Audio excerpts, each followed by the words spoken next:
seem that both of these teams sit pretty in the middle of that playoff picture. I'll remind everyone that the new format for the postseason means that fourth place is important, because if you finish below fourth in that fifth or sixth slot, one loss in the postseason and you're out. And so you really want to take advantage of that, quasi double elimination and snag a top four spot. So big importance for both of these squads as they hit champion select the 8-5 FlyQuest against the 7-7 Immortals. Let's head out to the casters for the call of our fifth and final game of the day.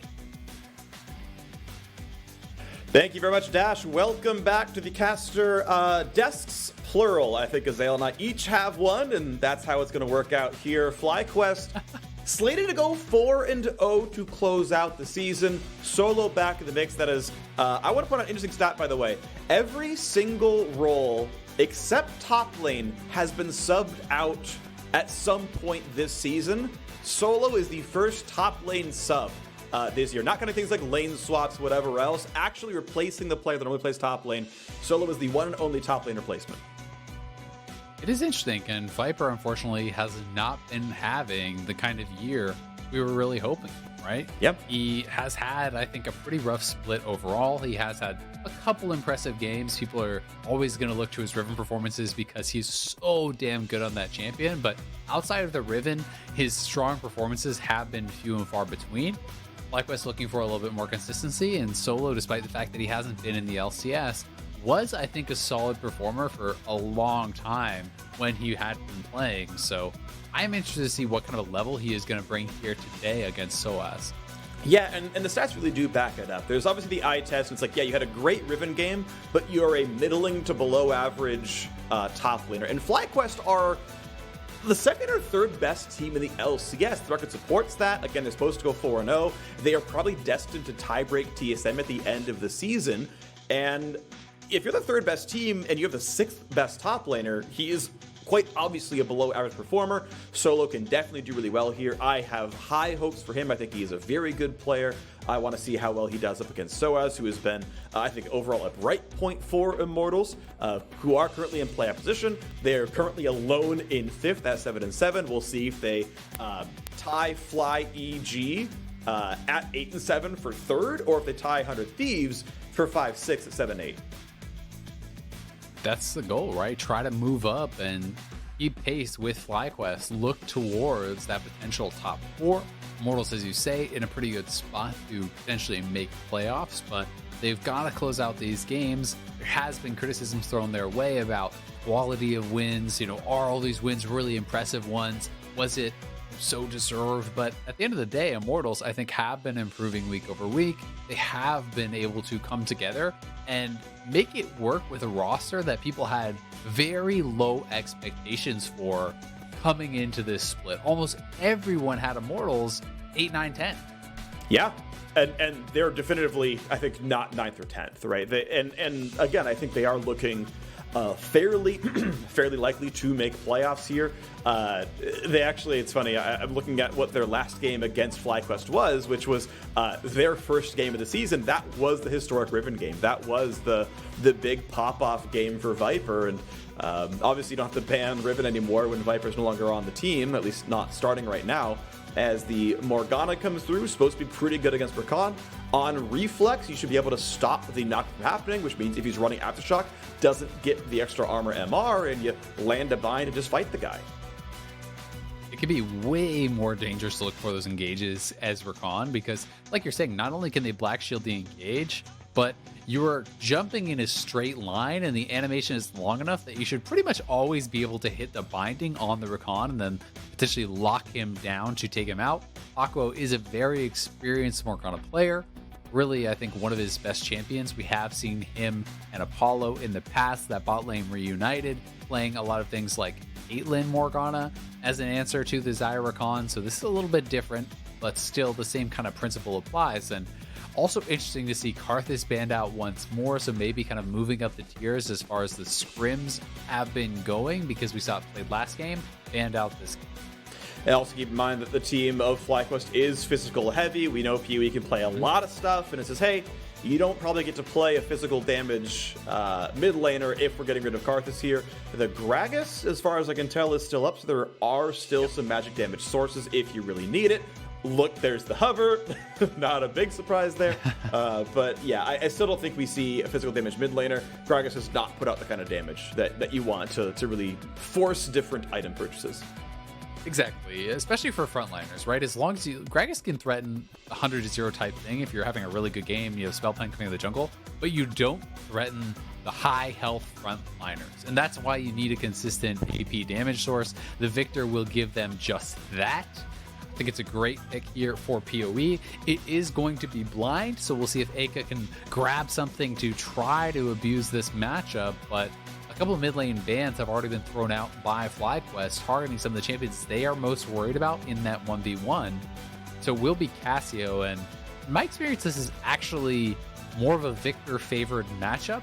They both can scale, but Victor outranges and has superior wave clear, especially once you have the E laser upgraded. You can poke Cassio from out of her range with your E and look to kind of get control of the minion wave there. All right, well, we'll see if it's going to work out, as the Cassiopeia is going to hope to scale and do well. It's one of the more common champions for Eika, his third pick of the champ, second victor here for PowerOfEvil. I like the composition. I always like set Xayah Rakan. I think it's just very, very strong overall. A lot of good things to do there.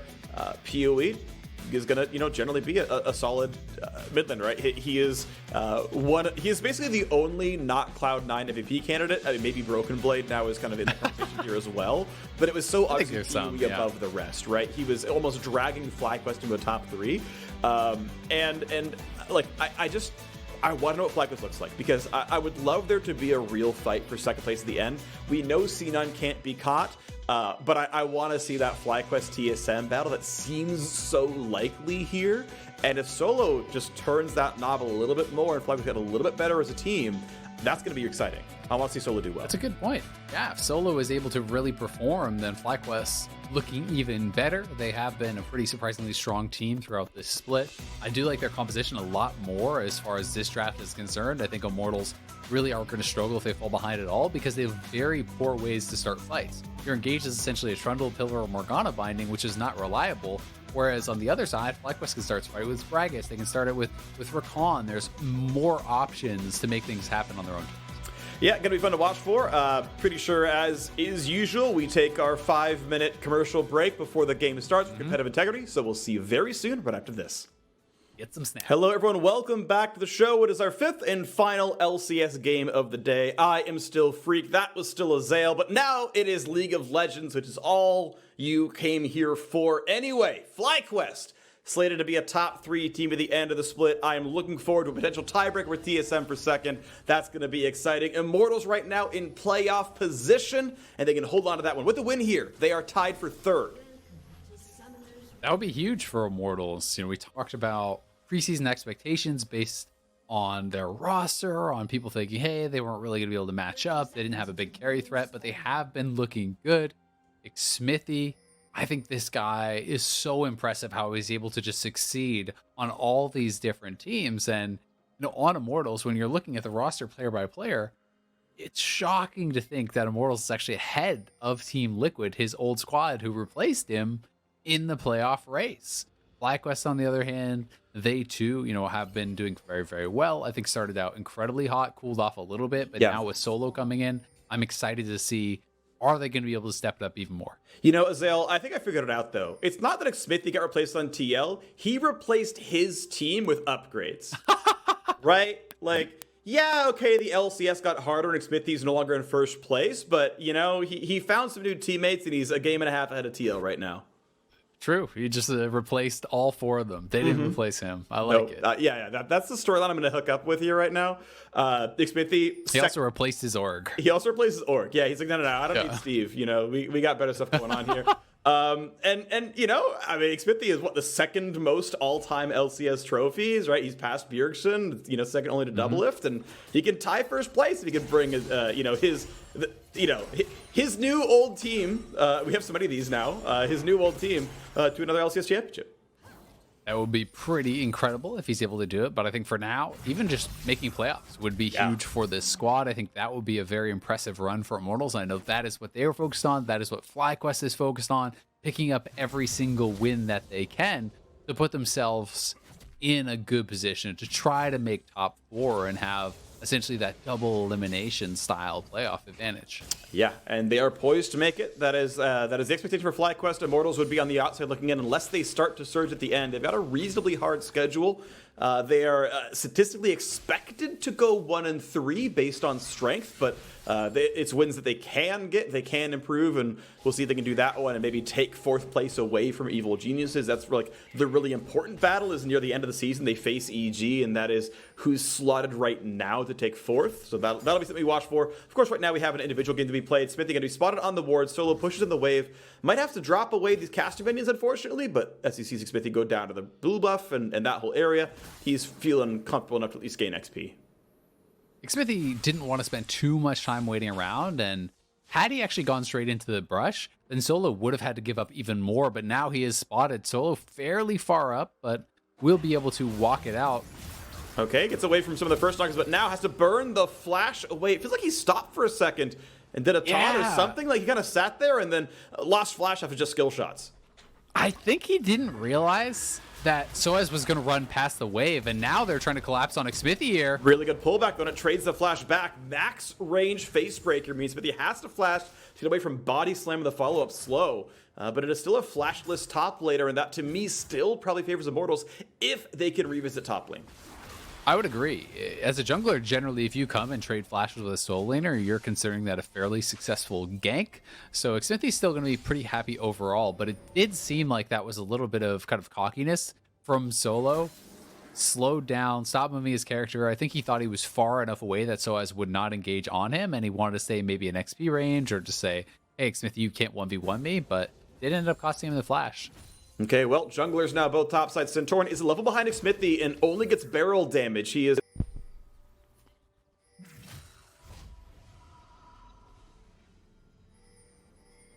Xmithie got more, I think, of the experience from that lane and perhaps a little bit more additional experience from some of these camps, so is a level ahead for now.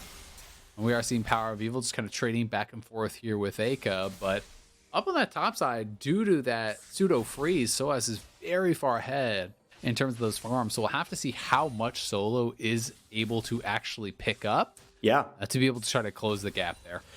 And look at that, 17-30 in CS on the top side. Yes, Solo's going to pick up some off the wave. It's not going to be that different metric forever, but just that one gank seems to have really reset how that wave was playing out, how that lane was playing out. Santorin can try to catch up in XP. This Scuttle should give him enough, I believe, and trying to get level 4. But this is a bit of a rough start for FlyQuest. Gotta say, though, they are still up in farm overall. Small lead in bot lane, small lead in the mid lane. Not the end of the world by any means. And top is caught they're up. actually slightly ahead of goal, 7.6 to 7.5 right now. So not really a big deal whatsoever. We'll see what PowerOfEvil is able to get off of his first recall. Some people do like to just rush mana. Others like to rush the upgrade. It is going to be the upgrade here from PowerOfEvil. So getting that upgraded E-Laser for the second proc on it does really increase your wave clear and can allow you to kind of harass down this Cassio from outside of Cassio's range.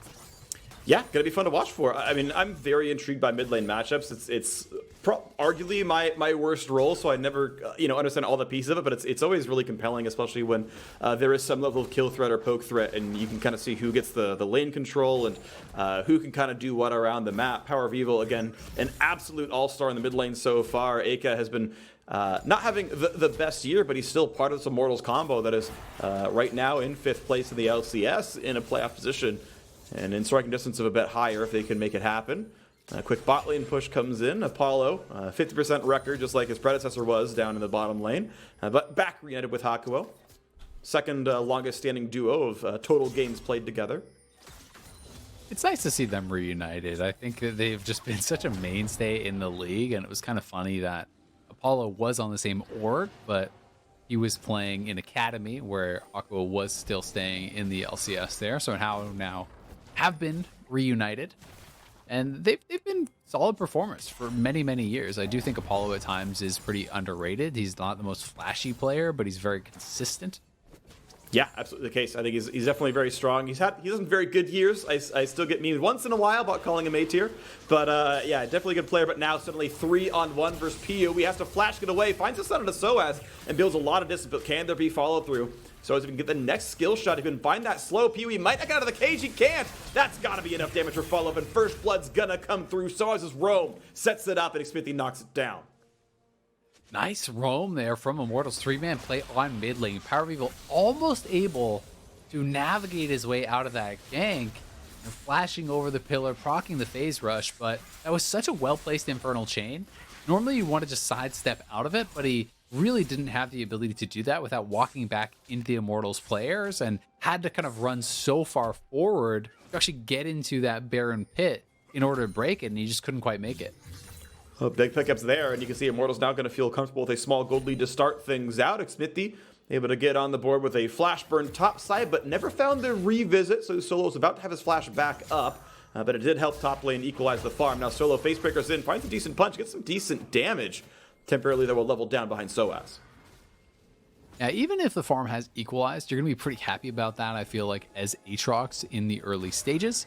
IgNar will be spotted out because it's so hard to actually brawl up against Set. You know, in this 1v1, Aatrox needs levels, needs the cooldown reduction on his abilities to be able to kind of effectively trade from range, because you don't want to be just forced into this melee versus melee battle where you're just autoing each other, trading back and forth, where Set will almost always win out. IgNar gonna go Q. Nope, okay. I waited a little bit longer than he needed to. Could have stopped the recall and, you know, bought a few seconds of just annoyance. It's not the worst thing in the world. Doesn't matter all that much, but a very minor thing lost out there as IgNar is, you know, trying to find the roam. And I want to point out, by the way, right, he did rush Merc Treads. We talked about the Morgana matchup a bit during Champ Select, where you obviously like going mobies. Yes, mobility boots were nerfed this patch or last, and, you know, that does mean you're a little bit less likely to buy them, but kind of has to go Merc Treads when you look at the fact that if you get hit by a Morgana Q or a Cassie Ult, you are definitely always dead. And so picking a slightly safer option to maybe get away. But now the flash pull onto sOAZ. He does have flash himself. Back to the teleport. The rest of his squad not going to be put in turret range. Explosive Cask, though, doesn't quite put him there either. And it's just a trade teleport for flash, basically. Feels pretty good with PowerOfEvil going to be able to push in mid lane, so if they can take away some of those minions, it becomes a better trade for them. But intelligently for Immortals, they're going to try to turn this into a rift. Does feel like they're bailing out, though, so really I would take FlyQuest's side in that trade overall. Yeah, it's flash for flash with a TP burned over the top. Turret plate dropped in mid lane. PoE was not in range to get the gold, so that is a that is still 1,000 damage to the turret. That is still a relevant objective gained. Mid outer falling is really, really relevant, but it is 160 gold. That doesn't go over. It still means that FlyQuest are on a very slight gold deficit here, but they are, you know, farming against that first blood and doing so admirably. 200 gold difference when you have 600 gold picked up from PvP combat means good farming. Now off of Immortals backing off, they will be the ones to actually start this up. Turtle is going to stay bot lane. Apollo is running up, so if FlyQuest can't finish this really quick, then Immortals would have a 5v4, but it looks like FlyQuest will be able to finish They're it. going to find a knock. They're going to find 2 charms. Damage to Xmithie, who's going to be able to walk away cleanly enough and burn the ult and stays alive. Herald picked up there by Santorin, burns his own flash to get away. It's only 1 summoner and a couple of ults lost on the FlyQuest side. 1 summoner, a couple of ults down on the Immortal side as well. Yeah, very well done. And Turtle is going to be able to get a plate for himself. There's going to be some farm loss there from Apollo, who was roaming up to join the squad. Unfortunately for him, he couldn't get there in time to actually be involved in the play. So Turtle, who just stayed bot to farm, will get a little bit more out of that. And again, FlyQuest make a beneficial play. We'll see how much they can get from this Rift Herald.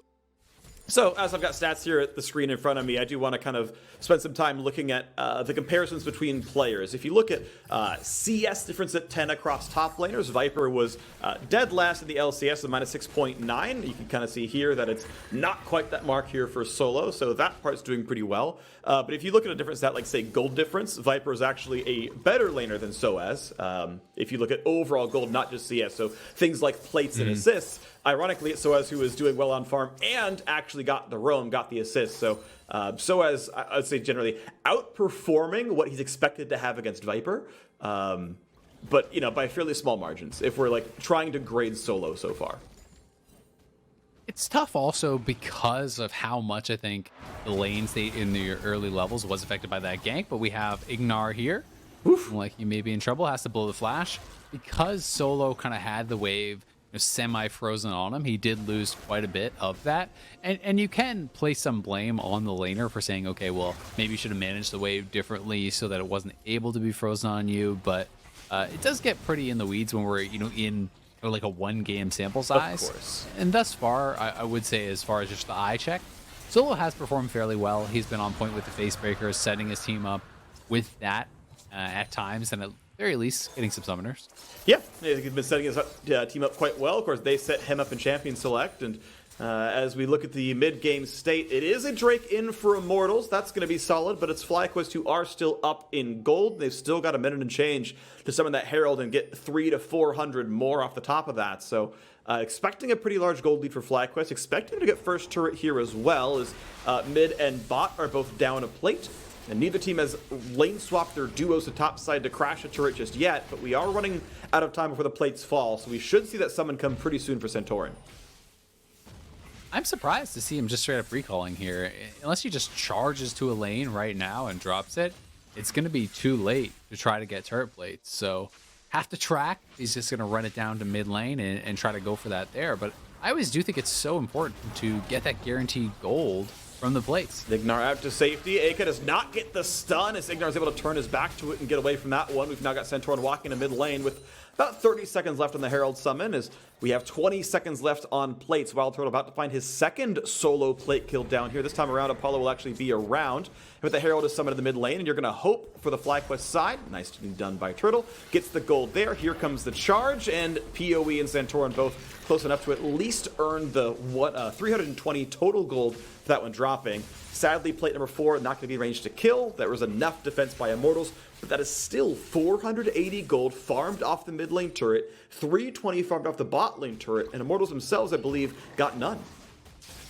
I think they did miss gold on the first plate from the mid lane turret. The first mid, you're right. As I recall. But still, they did very well with that, and just in the next time, able to get the Herald down and cash in on it. So going to be feeling pretty good about it. Since it has been buffed, the value of the turret plates, even just getting the 2 is a kill, essentially, in value. So it is very important to be able to grab that whenever you can. And it's going to put PowerOfEvil in an even better spot here now. Grabbing the Lost Chapter, we'll be working towards a Ludens next. There are a lot of different options on how to build Victor, and I always find it pretty interesting to see how players want to prioritize it. Some will go straight towards a fully upgraded Hex score into things like a Lichbane. Some go for a double Spell Pen early. This is more of a wave clear heavy build, grabbing the Ludens and kind of prioritizing the CDR and the mana. Yeah, and even a little bits of poke once in a while as well if it can come through. But that item is of course done. Has a gigantic mana pool as well, and we can see now as rolls have been sent around, both outer turrets on the other sides of the map are being assaulted. Hakuho and Apollo going to try to rush down bottom turret. Looks like they'll actually get first turret gold themselves. That's roughly a plate worth of money. So the uncontested bot lane actually means Immortals get that first brush with their gold income. It means that they basically tied up that score line with the Drake spawning in 2 minutes. On the other side of the map, WildTurtle still solo pushing. He's been getting a lot of time by himself to just farm. He has the highest CS in the game because of this, and he's going to get more damage on the top turret. Has felt like he's been solo in those side lanes for so long, but surprisingly, he is just the same level as Apollo. He has around the same farm, is up about 500 gold, and that is because all those plates have been going just to him, where Apollo generally is sharing it with teammates, as well as that turret gold down on the bottom side. But Santorin potentially looking here. PowerOfEvil will just knock down the turret. Yeah, and that was early game laning prowess, where you can see PoE has the small farm lead, the small XP lead. That was the Herald doing work there as well, and it means that that's 2 turrets to 1 right now. Santorin not going to find a good cask play, as ults for the move speed and runs back. You can see, yeah, top lane's still pretty close together. Double CDR items done for sOAZ right now. Solo building towards that Trinity Force. He's halfway there. And we have a bit of a slower holding pattern. We're 1 minute away from the Ocean Drake spawning, but before then the Herald's already up, and FlyQuest would love to crack a 3rd turret with it. I've got to say, I always like when players are willing to take those incremental gains, as we actually are going to have a fight here on sOAZ. Yeah, has to burn his flash to get away from that one, and now it's Xmithie has to run around the wall, but maybe they find the opening there. Santorin gets over, the flash is burned, but the cask is almost a guarantee, as is the body slam. Xmithie's flash should not get him any way out of this one. As soon as they're willing to burn the spells, they should kill him. There's the knockup. They saved the cask, just simply could not live. And now, yes, mid lane is under some fire, but Solo dodges the first dark binding and clears everything away. It's just nice. You go up top lane, you threaten sOAZ, he pops the ult early, so don't go for a low percentage play. Just hold your ultimate for a higher percentage play. And then again, in that follow-up, they're able to force sOAZ back. They're able to chase down Xmithie, and still holding onto the ult as Apollo may just get soloed out here by PoE. Has to burn the barrier. Yeah, wouldn't have died even with it unless he used it for the move speed. I am not sure if he's running Nimbus Cloak here in the sorcery tree. That might have been burned just for the move speed to get away from the stun. I'm not certain. I know it's a very good rune. Definitely worth playing. And either way, though, does manage to walk out. Well done by him. And good job by PoE to be able to force that out. The phase rush is very nice because it allows you, in combination with the Q bonus move speed, once you have that upgrade, to really effectively kind of kite back and forth. We talked about the lack of hard engage on the side of Immortals, and one of the biggest ways for them to set up a fight is just trundle pillar someone, then try to get onto them.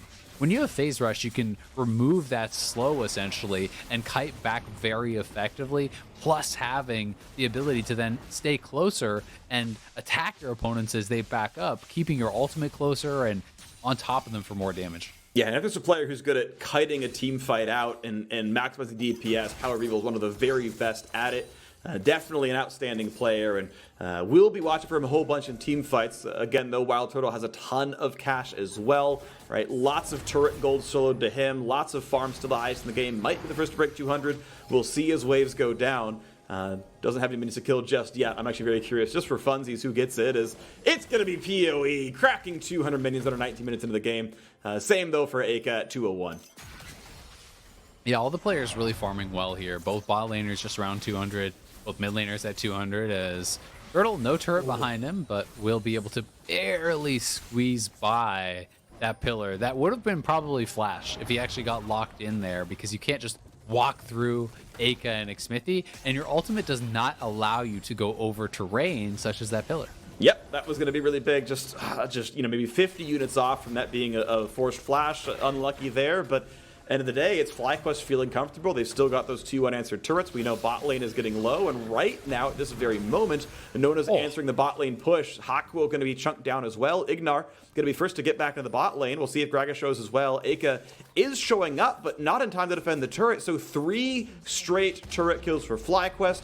1 was a trade, don't get me wrong, but mid and bot out are taken without really any contest, other than the fact that Immortals have at least claimed 2 Drakes. I've got to say, I really like how PowerOfEvil is utilizing his ultimate.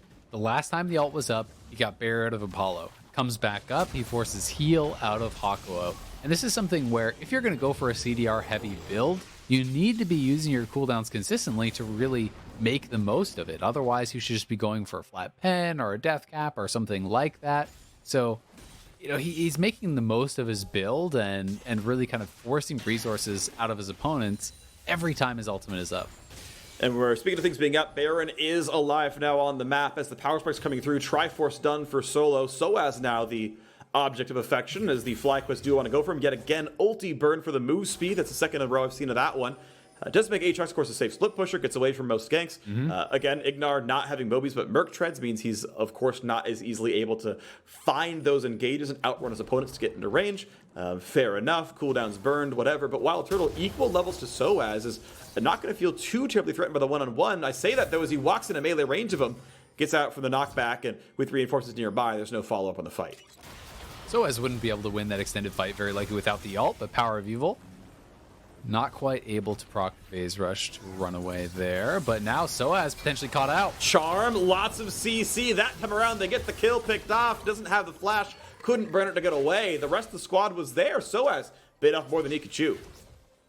This is just the power of engage. FlyQuest, I think, are in such a good spot with their composition. They're up in gold, and they're the ones who get to dictate when you fight. Unless you actually just face check Immortals as Xmithie, no flash, gonna go down there. That's maybe multiple turrets. 2 people are dead now. At the very least, they're going to get one. They could try to threaten Baron. Pinks are actually going down towards Baron, so they could go over there. No jungler. They know he is dead. They should expect his flash to be back up if they had it timed, but there's still 15 seconds of the respawn plus the 15 to walk over there. If they burn this, it will not be a smite fight. It will be a very simple 5 versus 3 or 4. sOAZ not burning the TP. Right now, Immortals don't have complete knowledge of if the Baron's even being hit. They're slowly walking forward, and by the time they do, it's going to be too late. They should not lose the smite. It should be picked up, and it is. Santorin claims it cleanly. And it's a 5-on-4, but the health bars are low. sOAZ finds one knockup, but he's pulled back in by sOAZ and doesn't have an answer. The team wasn't ready, and another kill goes over. FlyQuest so far ahead now.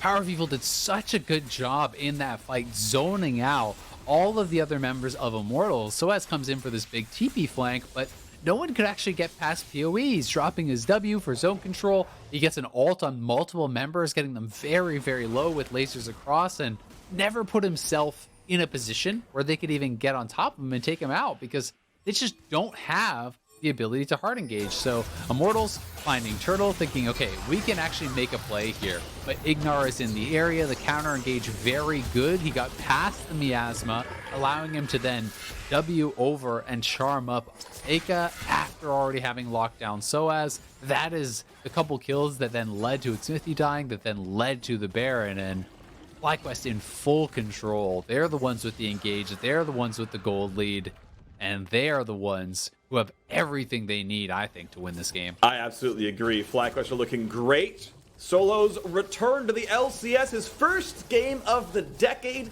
I will never get tired of using that joke for the rest of the year.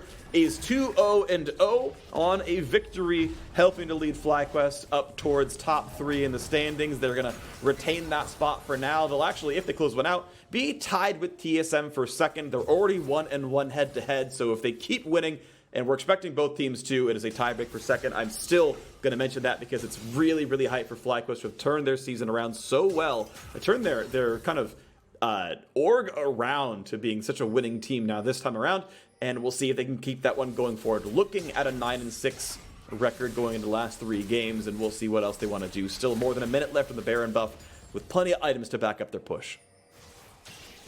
FlyQuest can just split push us out. I'm just failing to see how Immortals really even finds a fight, right? There's not really any worry, and you can play 3 lanes because where's the big hard engage? A flash binding that any pro should be able to react to, maybe a pillar that you can kind of just walk away from. Immortals just doesn't have any way to play the game when they're behind, and they're very far behind. They really are. They find a bind. Apollo could get a lot of autos off on PoE, but he's just turned away instantly by the ult coming down, chunks him a bit. He gets a bit of wave clear, but he's still dropped well below half HP, and that is a fight that Immortals found a bind and autos on, and PoE won the fight. They get the turret. They're going to get bot lane here as well. Both inhibs should easily die. At this point, to give the turrets, you might as well give the inhibitors. Right now, there's a chance at a 5v4. Eika's going to be here before Solo, but as we've kept mentioning, there isn't hard engage. There is a bind, and that's it. There is a pillar that Flash Cassio? They don't catch PoE. He does have flash. He burns it now. Eika wants in a Santorin. Can't find that one either. Xmithie running for dear life. Here comes the ulti. Power slams him into the rest of the squad to pull back the punch. Look at the damage output there. Apollo's days are numbered. Eika, he's aching now as he's going to drop down. The double kill goes to WildTurtle as they burn through the summoners, diving into the back line. 3 quick kills picked up, and FlyQuest, a fast one, under 26 minutes, will end the day tied for second. Immortals still do sit 1 game safe from playoff position, but they've still got to find wins elsewhere in the season, with many teams just nipping at their heels. FlyQuest take a convincing win. Solo's debut on FlyQuest is a 7-1 victory in 26 minutes over Immortals. What a crushing game from FlyQuest. Sub 26 minutes. It's not even as though FlyQuest was playing an early game comp. They have the Zyra Khan. They have great late game with the Victor too. They just ran over Immortals. Yeah. And